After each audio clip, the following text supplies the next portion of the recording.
Saison 2 de Monologue. On continue d'écouter ce qui se passe dans nos têtes et cette fois, on part à la rencontre de personnes qui font bouger les lignes et qui font bouger le monde. Allez, c'est parti. Bonjour, je suis Anne-Gabrielle et vous écoutez Monologue, le podcast qui dit tout haut ce que tout le monde pense tout bas. Au fil des épisodes, nous irons ensemble à la rencontre d'invités qui nous parleront de la petite voix dans leur tête. Comment elle leur parle, comment ils se parlent et ce que ça fait d'être eux. Alors bienvenue.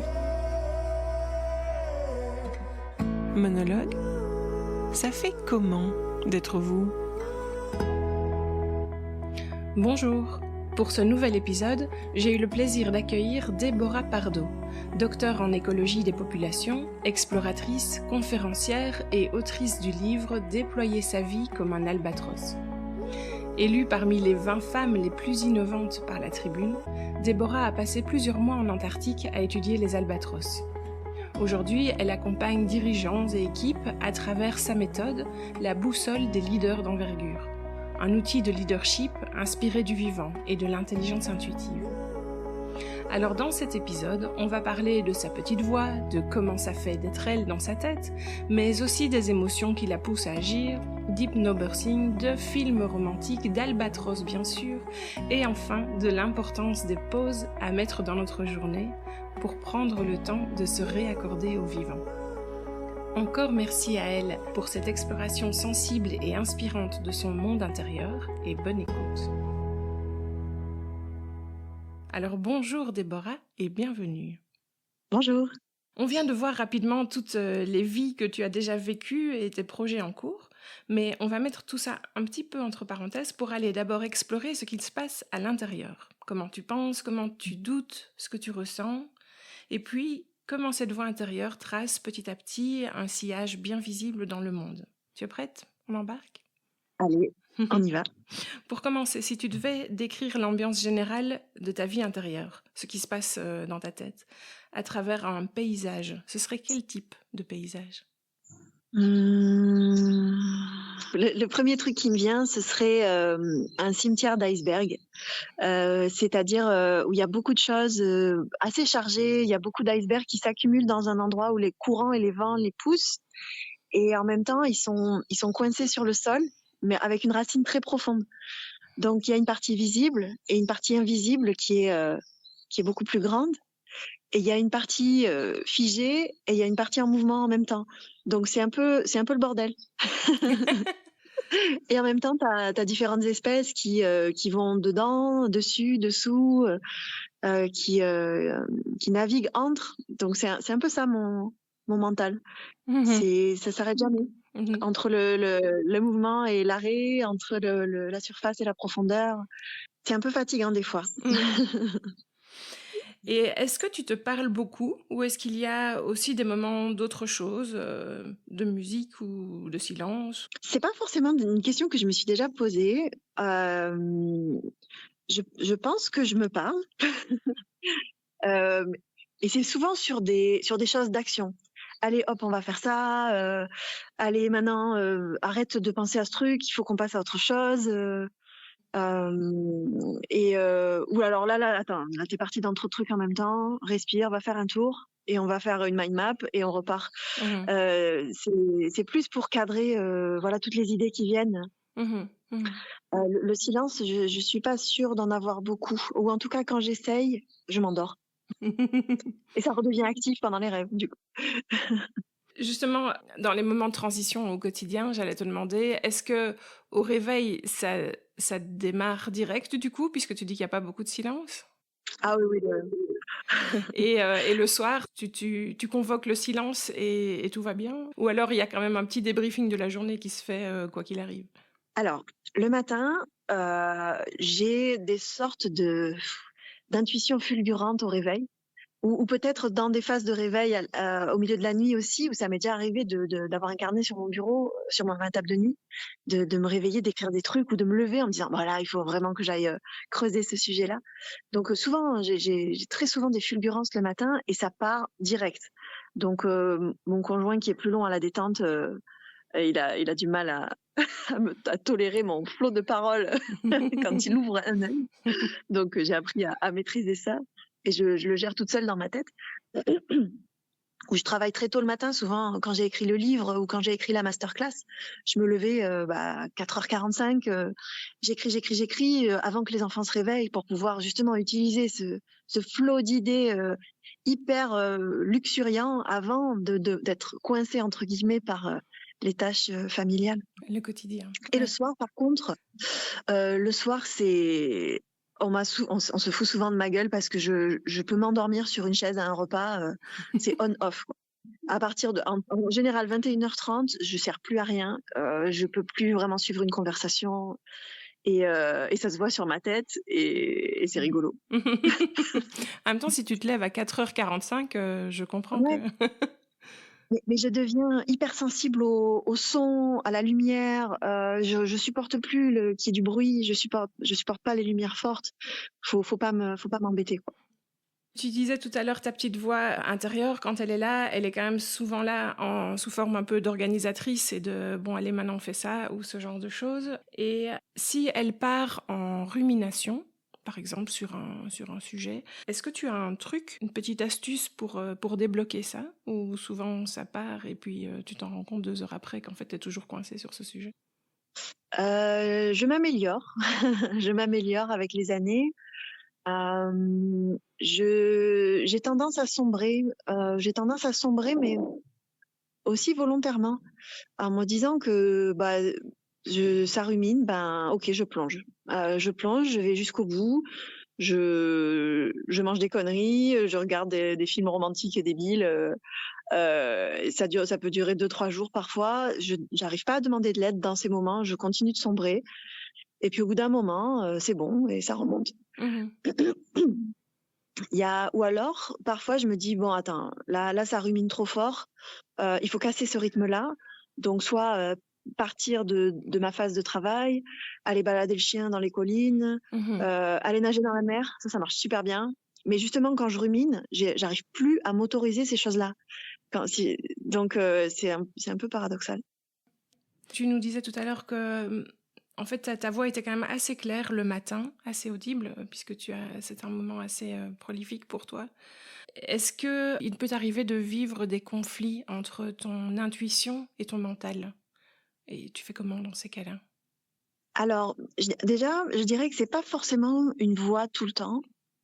Moi, ça fonctionne beaucoup avec des images. Mmh. Et justement, l'intuition, c'est un sujet qui me travaille beaucoup parce que j'ai souvent fait des rêves qui ont influencé mon comportement par la suite, notamment la rencontre de mon conjoint avec qui ça fait 20 ans cette année. Mmh. C'était un rêve alors que je le connaissais pas au début et je me suis dit: «Mais il faut que j'aille parler à ce gars à cause de mon rêve» et et pareil, quand je commence à m'endormir, j'ai souvent des intuitions fulgurantes de choses qui veulent me protéger. Par exemple, j'ai oublié mon passeport alors que je suis dans le train pour aller, à un congrès scientifique hyper important, ou je suis en voiture pour donner une conférence hyper importante et j'ai oublié mon ordi à la maison. Ça m'est arrivé hyper récemment. J'étais pas en train de m'endormir, mais j'étais en train de divaguer en regardant le lever du soleil et donc il y a c'est des images fulgurantes.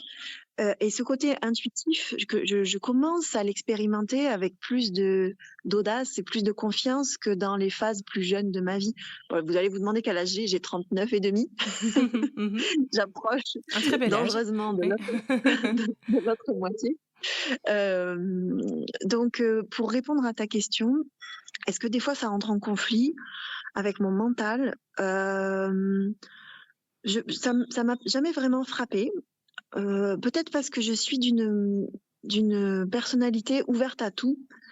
Je laisse, s'il y a quelque chose qui vient, je me dis: «Ah ben, pourquoi pas? Ça peut peut-être être intéressant, à mener à quelque chose» et j'adore les paradoxes.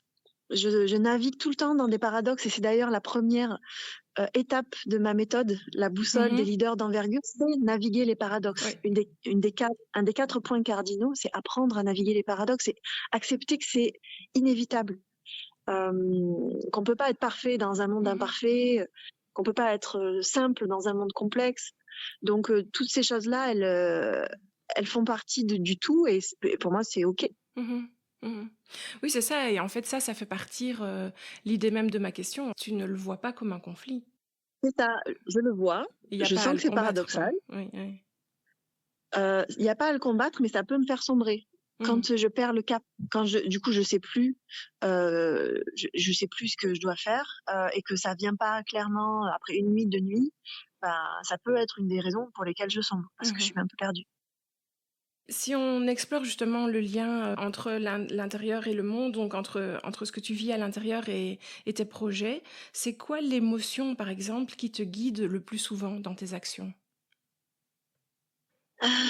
La première réponse qui m'est venue, c'est la colère, mais je prône de ne pas agir à travers la colère, donc je dirais peut-être plutôt un mélange étrange entre inquiétude et joie. Mmh. Hem, Inquiétude parce que tout ce que je fais aujourd'hui, c'est pour transformer notre relation à la planète, notre côté, où on se sert, sans prendre, partie des conséquences du tout, où on détruit, sans conscience, sans émotion, y compris le simple fait d'écraser une araignée parce qu'elle est chez nous. Cette notion de propriété, elle me choque. Donc, je suis quand même, au fond, très inquiète, mais de nature optimiste et très curieuse, comme tu l'as dit. Et c'est ça mon moteur pour lutter contre cette colère de ce fonctionnement et cette inquiétude de où est-ce que ça va nous mener. Mmh. Donc j'essaye d'en faire une force dans mon travail aujourd'hui, autant sur scène en conférence, autant dans les masterclass où vraiment j'apporte des boîtes à outils aux gens qui se trouvent dans la même situation. Et je crois qu'on est de plus en plus aujourd'hui, puisque bah c'est faut regarder l'actu. Enfin non, faut pas regarder l'actu, mais dès que tu croises un peu le chemin de l'actu, tu peux vite sombrer dans la déprime de où on va, de pourquoi on fait ça, de qui je suis, de comment je m'aligne entre ce que je pense et ce que je fais, entre ce que je dis et ce que je veux être. Donc, je travaille beaucoup sur justement ce lien entre l'intériorité, qui je suis, d'où je viens, pourquoi je suis comme ça, quelles sont mes forces. Beaucoup de psychologie positive. Quelles sont mes forces, quels sont mes talents, quelles sont mes valeurs et quelles sont les causes dans le monde qui me tiennent le plus à cœur, que ce soit au niveau social, comme dans la théorie du donut, je ne sais pas si tu connais, tu as à la fois les causes sociales, l'accès à l'eau, la migration, l'accès à l'éducation, l'égalité des sexes, Oui. et les causes environnementales, la biodiversité, le climat, la mer, l'air, le, le sol. Il y a tellement de sujets à travailler, et donc moi j'ai envie d'aider aujourd'hui les gens à trouver l'alignement entre leurs talents et leurs forces et les causes qui leur tiennent à cœur, parce que je me suis rendu compte qu'une des causes principales de bonheur, une des sources principales de bonheur aujourd'hui, c'est de contribuer à un monde meilleur. Et je me dis, mais attends, aujourd'hui, beaucoup de gens sont malheureux parce qu'on est dans l'ancien paradigme à se dire que ce qui nous rend heureux, c'est la consommation, c'est l'image, c'est le pouvoir, c'est l'argent, alors que pas du tout, c'est ce qui détruit tout le système. Mmh. Alors que si on retourne vers des vraies sources de bonheur qui sont plutôt intrinsèques, les relations avec les personnes qui nous sont chères, notre développement personnel, hein, du corps et de l'esprit, et contribuer à un monde meilleur, ben, en réalité, on est à la fois plus heureux et on résout les problèmes de société. Donc, qu'est-ce qu'on Mmh. attend? C'est clair et c'est ça, donc c'est même s'il y a un peu de colère ou de peur au départ de ton action, tu le transformes assez vite dans une urgence et une envie de proposer des solutions, si j'entends bien. C'est Mmh. ça, la colère, la peur, le dégoût, ce sont des émotions qui te donnent une puissance de folie, Oui, à condition que tu ne restes pas coincé dedans. c'est ça doit être Et c'est juste ça une que j'essaie de... impulsion, quoi, oui. Exactement. Il faut que ça soit une impulsion. Sinon, tu te bouffes de l'intérieur. Mmh. Dans la boussole du leader d'envergure que tu as développée dans ta méthode, il y a donc 20 compétences que tu développes et il y en a une que tu intitules «Débugger l'inaction» et je voulais un peu t'interroger là-dessus de comment est-ce que tu fais justement la différence entre une peur qui va te paralyser et au-delà de laquelle il faut passer et une peur qui, au contraire, vient te dire d'être un peu prudente et que c'est bien d'écouter? Oui. Alors déjà, la peur, elle est évolutivement fondamentale pour survivre. La peur, au départ, ça a été un mécanisme pour qu'une espèce en équilibre avec son milieu, elle puisse soit, donc c'est les 3 F, soit fight, donc attaquer en retour, soit flight, partir, soit freeze, figer, et c'est souvent ça qui peut te sauver. Face à un grizzly, par exemple, si tu bouges pas, bon, c'est très dur à faire, mais des fois c'est ton corps qui le fait pour toi. Donc moi je dis déjà on a ces 3 mécanismes, donc en avoir conscience, c'est un premier pas. Savoir son degré de confort dans la peur, on n'est pas tous égales par rapport à ça, donc c'est aussi une force, ceux qui arrivent à mieux gérer leur peur que d'autres. C'est une force d'être conscient qu'on frise quand on a peur de certaines choses. Et ensuite, je donne aussi des sources d'espoir, beaucoup de sources d'espoir. Typiquement, dans ce cap-là de la méthode, débugger l'inaction, c'est-à-dire de montrer à partir d'une courbe qui s'appelle, qui est inspirée de la loi normale, donc la courbe de Gauss en cloche, où elle a été adaptée à la circulation de l'innovation dans un groupe. Donc, tu as toujours des pionniers qui vont l'apprendre en premier, tu as toujours des gens qui sont réfractaires et qui l'apprendront en dernier, et tu as la masse de la population qui va l'apprendre quand c'est la norme, quand c'est au niveau de la moyenne du nombre de personnes qui ont adopté ce comportement. Et moi, je dis que statistiquement parlant, et c'est pas que moi qui le dis d'ailleurs, il faut qu'au final, très peu de personnes aient adopté un nouveau comportement pour que ça devienne une nouvelle norme, autour de 16 à 30%. Et ça, c'est pas vraiment difficile à faire, et tous les grands mouvements de transition de l'histoire, ils ont toujours fonctionné comme ça. Donc à partir du moment où, au lieu de te dire c'est figé, on est tous foutus, blablabla, et tu te renfermes dans cette posture réactive où tu n'arrives pas à gérer tes émotions, et au final ton influence sur le système se rétracte comme une tomate en plein soleil.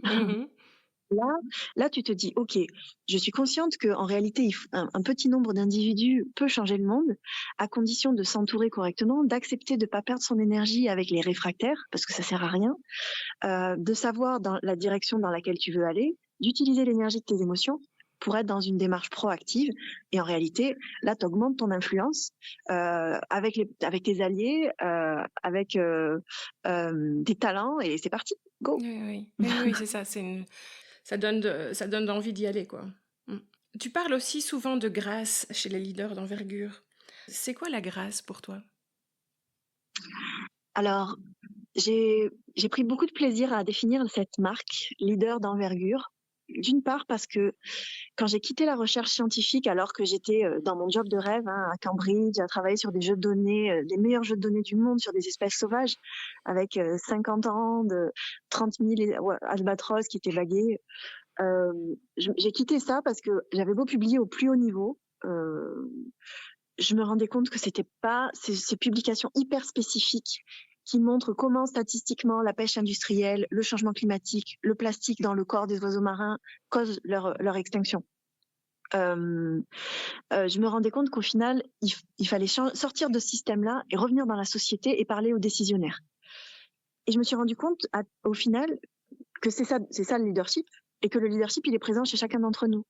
Donc oui, quand tu parles à un chef d'entreprise d'une grosse entreprise polluante, tu peux peut-être faire bouger les choses plus vite, mais quand tu parles à plein de personnes qui cherchent comment avoir de l'impact dans ce monde, tu peux faire bouger les choses plus grand. Donc je fais les deux aujourd'hui en parallèle. Donc ça, c'est sur le côté leader. L'envergure, c'est un lien avec l'albatros, donc qui est l'oiseau avec la plus grande envergure du monde. Et quand je les ai vus la première fois, c'est le tout début de mon livre. J'étais sur le Marion Dufresne, le navire océanographique français qui m'emmenait en mission dans les terres australes au début de ma thèse. Et ça faisait une semaine qu'on était en pleine tempête et que nous, les ornithos, on était tout en haut du bateau à l'avant avec nos jumelles à être obligés, entre guillemets, de faire des comptages d'oiseaux alors qu'on avait le mal de mer, c'était pas possible. Et on attendait. Moi, je venais de commencer une thèse de 3 ans sur les albatros, j'en ai jamais vu. J'attends. Je sais que plus on va vers le sud, plus ils vont arriver. Et un jour, je vois dans la brume cette silhouette d'albatros, et j'en ai encore des frissons à en parler. Il y avait la tempête, il y avait des vagues, et l'oiseau, il bronchait pas, alors que nous, on était misérables sur le bateau. Et c'est ça, cette grâce qui m'a frappée. Je me suis dit, mais attends, nous, aujourd'hui, au croisement entre un ancien paradigme qui est en train de s'effondrer et un nouveau qu'un groupe de pionniers de plus en plus important est en train de faire émerger, on est en plein dans la tempête. C'est normal, même si je déteste ce mot, c'est normal. Et donc, les albatros sont les animaux qui sont les plus à l'aise dans la tempête dans le monde aujourd'hui parce que ils ont une grande envergure et parce que ils savent la manier avec l'instinct, avec de la grâce. Et cette grâce, elle vient de deux facteurs pour moi qui me servent de métaphore aujourd'hui quand je parle aux leaders, quels qu'ils soient. Le premier, c'est qu'ils ne battent jamais des ailes. Donc, ils ont un système de blocage des ailes en vol qui les rend pleinement alignés. Quand tu les vois de face, ça fait une ligne extrêmement fine et ils dépensent donc aucune énergie dans la tempête. Ils se servent de l'énergie de la tempête pour avancer. Donc ça, c'est le premier point à adapter à nous-mêmes. Oui. Et le deuxième point, c'est qu'ils vont voler à la surface des vagues, là où le vent est le moins fort, et d'un coup se tourner à contre-vent pour prendre de la hauteur. Et j'adore cette image, se mettre à contre-courant pour prendre de la hauteur. Et à partir de là, tu décides de ton prochain cap et tu te sers de la gravité pour redescendre, reprendre de la vitesse, refrôler les vagues, quitte à aller dessiner une ligne à la surface des vagues avec la pointe de ton aile, tellement tu te connais bien. Et hop, ça continue avec des vagues comme ça où ça s'arrête jamais de voler. Mmh.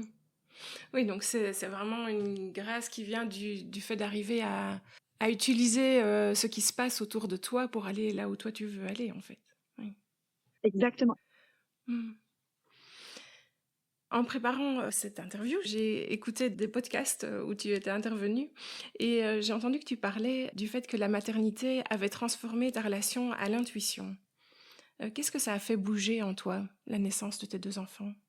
Alors, je suis tombée enceinte de mon premier enfant à Cambridge pendant mon postdoc. C'était une décision intuitive parce que rationnellement, c'était pas le bon moment parce que j'avais pas de poste permanent. Du côté normal, c'était pas du tout normal parce que personne n'avait d'enfant, aucune femme dans la recherche ne faisait d'enfant dans mon entourage sans avoir de poste permanent. Donc ça, il fallait attendre 35 ans, tu vois. Moi, j'en avais 28 à l'époque. Et en plus, j'étais pas prête. Et je savais que je ne serais jamais prête, en fait. Parce que pour moi, c'était un peu me couper les ailes d'avoir quelqu'un à ma charge à fond. Donc, mais comme j'aime mon homme à fond et je savais que c'était un projet important pour la vie, puisque être vivant, c'est transmettre la vie aussi. J'ai dit, bon, allez, hop, on se lance. Et paf, ça a pris direct. Donc, gros coup de foudre. Et au final, donc on était en Angleterre, c'était pas simple, j'avais pas ma famille, je connaissais pas le système de santé, et au final, j'ai eu mon deuxième enfant en France, et c'était vachement mieux en Angleterre, parce que tout de suite, on m'a accompagnée de façon très humaine, avec la possibilité d'accoucher naturellement à domicile, chose que je n'ai pas choisie pour mon premier enfant parce que j'étais pas prête, ou alors dans un hôpital lambda, je voulais pas, ou alors un truc intermédiaire dans un birth center où on a une grande chambre de 30 mètres carrés, une grande baignoire, personne avec toi, t'es juste avec ton mec, ton sound system, ta musique tamisée, et une sage-femme passe une fois par heure et elle reste en fonction de tes besoins.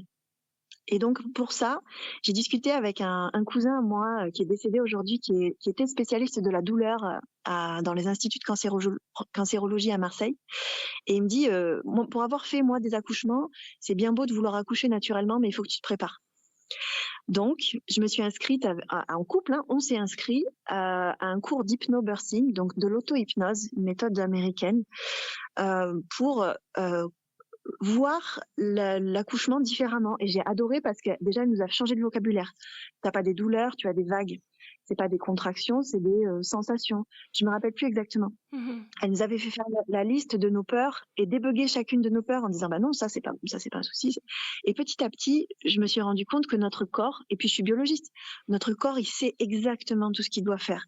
Ça fait des millions d'années qu'il y a des milliards de femelles de toutes les espèces qui accouchent de plein de façons différentes en milieu naturel, qui peuvent même arrêter l'accouchement s'il y a un danger, parce que l'adrénaline du corps, celui qui te pousse à rentrer dans les 3 F, il te coupe l'accouchement pour que tu te mettes en sécurité, et puis ça reprend quand tu as des endorphines, des hormones du plaisir. Donc il y avait vraiment une gestion personnelle de ton niveau de peur par rapport à ton niveau de plaisir, et donc elle me disait, la nana, que les endorphines ont un degré d'apaisement de la douleur beaucoup plus fort que l'adrénaline, qui contracte et qui va faire plus mal. Et donc ça m'a relié mes connaissances scientifiques à mon intuition. Donc ça, je passe sur ça. L'accouchement, c'est un truc de malade. Et puis ensuite l'allaitement. je me suis sentie connectée à tout plein de femmes partout dans le monde. L'allaitement, c'est extraordinaire. Tu te réveilles 1 seconde avant que ton bébé il pleure, tu as la montée de lait dès qu'il te regarde, tu as la montée de lait, ça gicle partout. Et puis quand tu avais des sources de plaisir autres que le bébé, ne serait-ce qu'une douche chaude, hein, et ben ça monte aussi le lait. Enfin, c'était vraiment, je me suis connectée à mon corps et je me suis rendu compte que les informations fausses qu'on avait sur la maternité, sur la douleur, sur le fait qu'il faut pas demander d'aide, enfin toutes ces choses que j'avais pu lire, et encore j'en ai pas lu beaucoup parce que j'avais pas envie. Ça se mettait en parallèle avec le climat, et j'en parle beaucoup dans le livre, ce parallèle entre tout ce que la norme te dit qu'il faut faire, te dit qui est dangereux, te dit qui est difficile. Ben en fait c'est faux. Enfin, ça peut être faux selon ce que tu cherches. Et le parallèle entre la maternité et la prise en compte des enjeux écologiques, enfin, ça m'a frappé en pleine tête. Et c'est là que j'ai vraiment commencé à m'engager pour des causes féministes de façon consciente, puisque je le faisais quand même, et allier l'écologie, le féminisme dans mes actions. Aujourd'hui, quand j'ai quitté la recherche, j'ai monté un programme, un accélérateur de leadership environnemental pour les femmes à la voile, pour qu'elles portent des projets impactants. Et je me faisais souvent engueuler dans le milieu des startups parce que c'était fermé pour les hommes, parce que c'était porté par des femmes et qu'on était très peu à porter des startups. Et puis j'ai liquidé ça en 2023. Donc pareil, j'avais beaucoup d'intuition dans tout ça, et ça a été assez difficile. Et maintenant, j'ai lancé la masterclass, la boussole des leaders d'envergure, qui est mixte, et il y a que des femmes qui candidatent. Donc je me dis, il y a vraiment un sujet sur naviguer l'incertitude, sur travailler sur ses forces, se remettre en question, accepter qu'on est dans une zone de flou et qu'il faut qu'on se fasse aider. Et je me rends compte qu'en fait, c'est beaucoup de femmes qui font ça. Et quand on mène autant de projets que les tiens, il faut une sacrée dose d'énergie. Tu as une activité, un bon plan pour te protéger un peu ou recharger les batteries de temps en temps?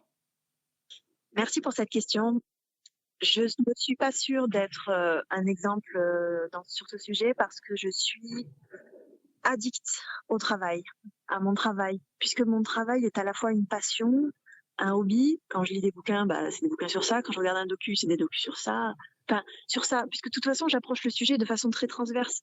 Quand je me nourris sur la géopolitique, sur l'art, sur la cause des femmes, sur le nudisme. L'autre jour, je regardais un documentaire sur le nudisme. C'est hyper écologique, en fait. Et donc, tout est transverse. Donc, pour moi, à chaque fois que je me cultive, c'est une forme de travail, mais c'est un plaisir. Et en même temps, il y a urgence. Il y a urgence de former un maximum de personnes d'une manière qui n'est pas purement scientifique, chiante, culpabilisante, comme on a pu le voir jusqu'à aujourd'hui. J'en ai marre des scientifiques qui t'assènent de faits, qui te disent ce que tu dois faire, qui te parlent de graphiques où tu n'as même pas eu le temps de comprendre comment c'est fait, parce que tu n'as pas les bases au départ. Donc moi, je veux, et c'est ce que je fais dans la masterclass, apporter, et dans le livre aussi, apporter des éléments fun et concrets et courts de comment ça fonctionne autour de nous, pour qu'on puisse déjà se dire « Ah ouais, mais c'est vachement intéressant que les courants marins, ils vont d'est en ouest à cette latitude, qui en plus, ils tournent dans le sens des aiguilles d'une montre. Et c'est ça l'anticyclone des Açores, c'est pour ça qu'il pleut jamais, parce que la planète, elle tourne dans ce sens-là. Et que là, une goutte d'eau qui tombe d'un iceberg en Arctique, elle met 1000 ans pour faire le tour de la planète. C'est pour ça que les polluants qu'on fournit dans la Terre, en Europe, on les retrouve dans le sang des albatros en Antarctique. Tout ça, j'avais besoin de l'expliquer pour que ça soit aimé, pour que ça soit aimé et que ça nous permette d'être outillés pour agir. Et comme je disais tout à l'heure, chacun à sa manière. Donc en fait, non, je peux pas m'arrêter. Je ne sais pas m'arrêter. C'est ça. Et le problème, et mon problème principal, c'est que dès que je me force à m'arrêter, j'ai des nouvelles images, des nouvelles fulgurances, et j'ai envie de faire d'autres trucs. C'est ça. Donc c'est même pas tellement recommandé dans les moments de surcharge, il faut pas tellement s'arrêter. Par contre, le truc qui me permet vraiment de m'arrêter, c'est les enfants. Parce qu'ils ont besoin et on discute. Donc évidemment, je suis hyper militante avec eux, mais ils m'arrêtent vraiment le soir. C'est du temps avec eux. Donc oui, il y a tout le côté, on fait les devoirs, on prend le bain, on prépare à manger, on prépare les sacs, mais en même temps, ils me sortent de ma rumination permanente. Oui, ils ont besoin de toi là maintenant. Ouais, ils me remettent dans le présent. Oui, oui. Pour terminer, dans la boussole des leaders d'envergure, dont on a parlé tout à l'heure, que tu as créée, une des compétences dont tu parles, c'est réaccorder nos âmes au monde.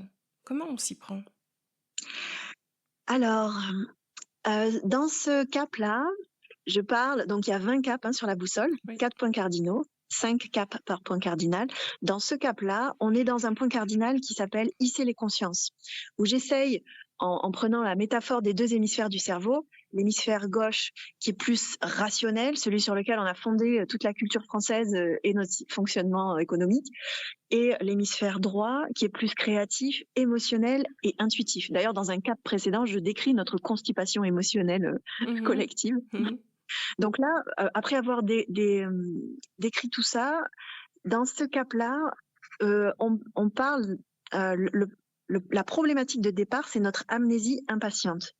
C'est-à-dire qu'à la fois, on se souvient pas de notre histoire en termes anthropologiques, de comment on est passé d'une espèce en équilibre avec les autres espèces qui vivait en petits groupes avec peu d'enfants pour pouvoir rester nomade et pas détruire son environnement, qui vénérait une entité supérieure comme la terre-mère, la Pachamama, comme c'est encore le cas dans les peuples premiers, typiquement en Amérique du Sud. Donc on était comme ça avant, puis petit à petit, paf, on s'est sédentarisé, paf, on a inventé la propriété, paf, on a inventé l'argent, l'écriture, la politique, la hiérarchie, les croisades. Et petit à petit, on est parti dans un monde aujourd'hui où on est très individualiste et au plus l'économie se contracte parce que les ressources naturelles se contractent, au plus on devient individualiste et on se bat. Non, ça peut pas marcher. En tout cas, c'est pas dans ce monde-là que j'ai envie d'être. Donc, c'était déjà repartir sur cette amnésie de d'où on vient et comment ça a évolué. Et puis l'impatience, c'était pour faire une allusion au cycle de Schumpeter, qui est pareil, quelqu'un qui a travaillé sur l'innovation, notamment technologique, en disant, mais regardez, la première vague de grande innovation, c'était quand on a... alors je sais plus exactement, il y a eu l'imprimerie, après il y a eu la machine à vapeur, après il y a eu la sidérurgie, après il y a eu le pétrole avec la Seconde Guerre mondiale, après il y a eu la génétique, après il y a eu l'informatique, après il y a eu l'IA, et quand tu regardes le graphique, tu vois que chaque vague au départ elle prenait 50 ans pour toucher la majorité de la population, toujours cette diffusion de l'innovation qui suit une loi normale, et maintenant l'IA en 3 ans, c'est partout et tu le vois apparaître dans tout ce que tu utilises. Et la prochaine, c'est quoi? On va nous mettre des implants, on va partir dans l'espace et on va où comme ça? Donc c'est ça que j'appelle l'amnésie impatiente. Donc réaccorder nos âmes au monde. Et notamment, et c'est les collapsologues qui parlent de ça, ceux qui étudient l'effondrement, qui le conseillent, de revenir à de l'intuition. Et de l'intuition, quand le monde devient VUCA, c'est-à-dire avec beaucoup de vulnérabilité, beaucoup d'incertitudes, beaucoup de complexité, beaucoup d'ambiguïté, ce qui est typique de la crise écologique et de ressources qui arrivent de plus en plus fort, c'est les émotions, c'est le collectif, c'est la capacité à utiliser son intuition, donc en laissant du vide, qui va permettre de trouver les solutions justes. C'est pas d'avoir plus de contrôle, plus de données. J'en suis personnellement convaincue. Je ne vois pas comment plus de contrôle peut résoudre le problème. Oui, c'est ça. Donc tu invites à plus de pauses. Ralentir. Il y a urgence de ralentir. Et c'est pour ça qu'il faut se hâter lentement. Et c'est pour ça que je ne pouvais pas parler de ce point cardinal de hisser les consciences sans parler de tout ce qu'il faut pour accepter de naviguer les paradoxes en amont. Il faut trouver des moyens de se préserver et d'agir au plus vite en même temps. Donc, voilà. Et en parlant de ça, de cette intuition à laquelle se relier, ça me donne envie de te poser une dernière question. La petite voix dans notre tête, elle nous, on l'a vu, elle peut nous permettre de nous organiser, elle peut aussi nous permettre de compter, de planifier, d'analyser, ce genre de choses. Mais c'est aussi elle qui nous permet de donner du sens, de prendre un peu de recul, éventuellement de nous relier à quelque chose de spirituel. Est-ce qu'il y a quelque chose pour toi qui explique tout ça, notre présence sur Terre ? Alors, Je pense que j'ai prononcé pour la première fois le mot spiritualité quand j'avais 30 ans. Mhm. Je suis de culture française, des parents qui sont repartis de zéro en étant arrivés dans les quartiers nord de Marseille à partir d'Afrique du Nord où ils sont nés. Pour eux, c'était travailler pour réussir, donc plutôt dans un monde capitaliste où ils ont réussi à tirer leur épingle du jeu en cravachant comme des fous et en laissant de côté leur passion, leurs valeurs parfois. Donc ça a été très dur et moi j'ai refusé ça complètement. Justement en étant maman entrepreneur, maman en expédition en Antarctique et en essayant de gagner ma vie en ayant de l'impact. Donc la spiritualité n'existait pas. Puis cette connexion avec la maternité est arrivée et je me suis rendu compte que la connexion à la nature, qui est quelque chose de très très important pour moi, c'est une forme de spiritualité. Et c'est ça là qui me parle. Parce que pour moi, et si on regarde depuis que le vivant existe sur cette planète, ça fait 3,8 milliards d'années. Par définition, le vivant, il a la niaque de survivre face à des modifications de l'environnement permanentes. Donc lui, il a son système interne et il cherche l'équilibre dynamique par rapport à tout ce qui fluctue autour de lui. Et j'adore ça. Et je me dis que nous, en tant qu'espèce vivante aujourd'hui, et que nos organisations sont aussi vivantes, il faut qu'on arrive à retrouver cet amour de la fluctuation. Et c'est ça pour moi la spiritualité la plus importante à avoir, c'est qu'on est du vivant. On est un filin lié à tout le reste. Et là, je te parle, je suis dans mon jardin, il y a des arbres, il y a plein d'oiseaux, c'est le matin très tôt. Ils sont tous en train de s'activer parce que l'hiver arrive. Quand tu prends le temps de regarder, c'est fascinant. Et toutes les solutions, elles sont là. C'est comme si on avait 3,8 milliards d'années de recherche et développement et qu'on a cru qu'on pouvait se débrouiller tout seul dans notre coin. C'est une erreur. C'est ça, le fait de s'arrêter et de prendre conscience qu'on est la nature et qu'on est le vivant. Oui, pour moi, et j'ai grandi si on parle de spiritualité du côté religieux, mon père, qui est plutôt de culture juive, a été le premier à se marier avec ma mère qui est plutôt de culture chrétienne. Donc moi j'ai grandi dans les deux mondes sans beaucoup de religion vraiment, mais on a quand même fait des fêtes d'un côté, les fêtes de l'autre, et j'avais ce double monde et on m'a jamais imposé quoi que ce soit, j'ai jamais fait de choix. J'ai eu d'ailleurs pendant longtemps une forme de rejet en me disant que c'était les religions qui causaient tant de problèmes, tant de malheurs dans le monde, et en même temps elles apportent un cadre spirituel dont on manque aujourd'hui, des traditions, des rituels. Aujourd'hui, les personnes âgées de ma famille qui ont perpétué ces rituels, elles le font plus, ou alors elles sont décédées, et ça me manque beaucoup. Donc, je pense qu'il y a quelque chose à remettre avec les cycles de la nature. Oui, mais je vais revenir encore avec ce mot-là, mais effectivement, la religion permet ces moments de pause et d'arrêt et d'écoute. Oui. Qui nous font, que nous, on n'a pas, que j'ai pas du tout dans ma vie. Oui. Eh bien, merci beaucoup pour cette belle conversation. Est-ce qu'il y a un message que tu as envie de faire passer aux auditeurs en guise de conclusion ? Oui, un message qui fait appel à l'un des caps du point cardinal 3 pour se reconnecter au vivant. Il existe plusieurs applications qui permettent de connaître les espèces qu'il y a autour de nous. Donc, je vous recommande Seek, S-E-E-K, qui est gratuit, qui permet de scanner les plantes, avoir un lien d'accès direct à Wikipédia pour savoir est-ce qu'elle est indigène, est-ce qu'elle est comestible, comment elle a été utilisée. Et pareil avec les oiseaux, vous avez l'application Merlin qui vous permet de scanner, de faire d'écouter au niveau sonore et d'identifier les espèces qui sont en train de chanter. Et c'est extraordinaire de au moins connaître les espèces qui vous entourent. Oui. D'y porter votre attention. Voilà. Pour nous donner après l'envie d'en prendre soin. Exactement, c'est indispensable pour ralentir, pour s'émerveiller, l'émerveillement. Moi, c'est ça ma drogue aujourd'hui. Ça l'a toujours été. Eh ben, merci à toi, Déborah, pour cette belle plongée sensible et inspirante dans ton univers intérieur. Donc, pour rappel, ton livre « Déployer sa vie comme un albatros » est sorti cette année aux éditions Tara. Et puis, surtout dans ton actualité brûlante, tu as une nouvelle masterclass qui va démarrer ici le 7 novembre. C'est ça.